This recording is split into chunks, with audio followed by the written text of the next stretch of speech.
We gaan zo meteen paintballen. Er zijn een aantal regels van toepassing. Jullie hebben allemaal een masker gekregen. Heel belangrijk. Het is ter bescherming van jullie oren, jullie ogen, jullie gezicht. Alleen in die ruimte. Of als jullie naar de barruimte gaan, daar mogen jullie het masker afzetten.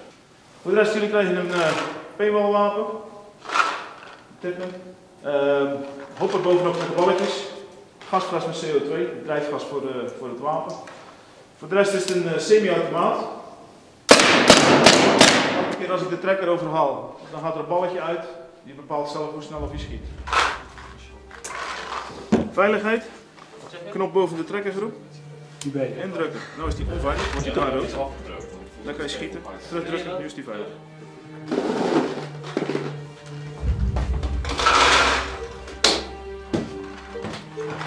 Nou, zo. Dankjewel.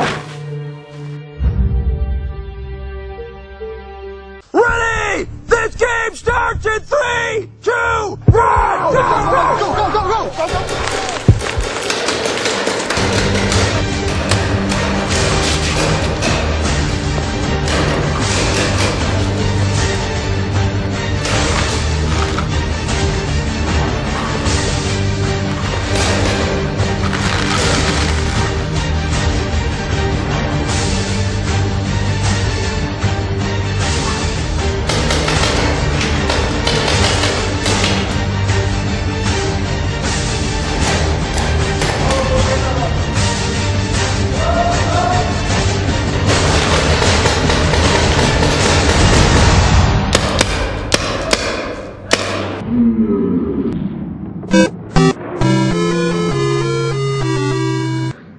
Ik vond het wel leuk.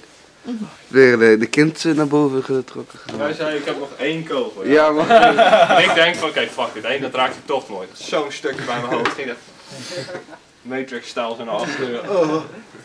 Kan je dat nog een stuk? Matrix-stijl zo naar achteren. Kan je dat nog een stuk? Matrix-stijl zo naar achteren. Kan je dat nog een stuk? Nee.